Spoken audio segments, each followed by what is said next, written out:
ಈ ಮಲೆನಾಡು ಭಾಗ ಅಂತ ಅಂದ್ರೆ ಅದನ್ನ ಪ್ರವಾಸಿಗರ ಸ್ವರ್ಗ ಅಂತ ಕರೀತಾರೆ. ಕಾರಣ ಏನಾದ್ರೂ ರಜೆ ಇದ್ರೆ ಅಥವಾ ಮೋಜು ಮಸ್ತಿ ಮಾಡಬೇಕು ಅಂದ್ರೆ ಜನ ಆಯ್ಕೆ ಮಾಡ್ಕೊಳ್ಳೋದೇ ಮಲೆನಾಡು ಭಾಗವನ್ನ.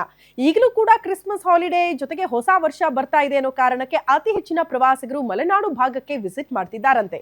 ಈ ಕುರಿತು ಒಂದು ರಿಪೋರ್ಟ್ ಇದೆ, ಬನ್ನಿ ನೋಡ್ಕೊಂಡು ಬರೋಣ.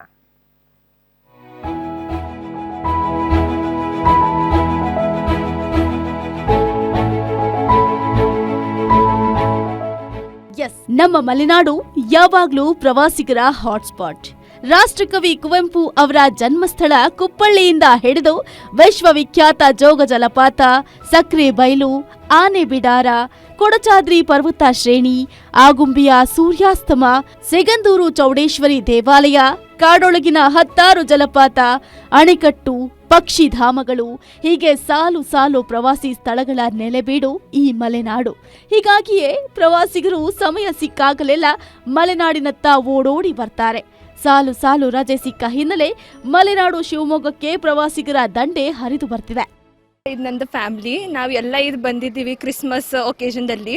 ಈ ಝೂ ತುಂಬ ಫ್ರೆಶ್ ಆಗಿದೆ, ಎಲ್ಲ ಆ್ಯನಿಮಲ್ಸು ತುಂಬ ಹ್ಯಾಪ್ನಿಂಗ್ ಇದೆ. ಬೆಂಗಾಲ್ ಟೈಗರ್ ನೋಡಿದ್ವಿ ನಾನು, ಮತ್ತು ಲಯನ್ ನೋಡಿದ್ವಿ, ಬಿಗ್ ಬೈಸನ್ ನೋಡಿದ್ವಿ. ಎಲ್ಲರಿಗೂ ತುಂಬ ಇಷ್ಟ ಆಯಿತು, ಮತ್ತು ನಾವು ಎಲ್ಲ ಎಂಜಾಯ್ ಮಾಡಿದ್ದೀವಿ.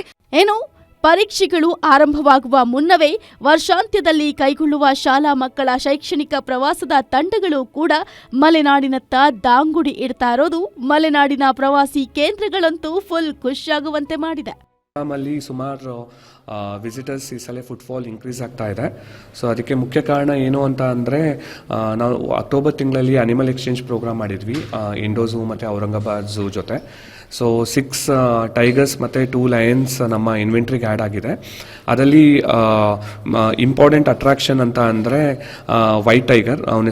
ಒಟ್ಟಾರೆ ಇಯರ್ ಎಂಡ್ ಆಚರಣೆಗೆ ಪ್ರವಾಸಿಗರು ಮಲೆನಾಡಿನ ಸೊಬಗನ್ನ ಸವಿತಾ ಇದ್ದಾರೆ. ಯಾವುದೇ ಅಹಿತಕರ ಘಟನೆ ನಡೆಯದಂತೆ ಪ್ರವಾಸಿಗರು ಎಂಜಾಯ್ ಮಾಡಿ ವಾಪಸ್ ಮರಳಲಿ ಎಂಬುದೇ ನಮ್ಮ ಆಶಯ. ಕ್ಯಾಮರಾ ಪರ್ಸನ್ ಸಾವಂತ್ ಜೊತೆ ನವೀನ್ ಪುರದಾಳ್, ಗ್ಯಾರಂಟಿ ನ್ಯೂಸ್, ಶಿವಮೊಗ್ಗ.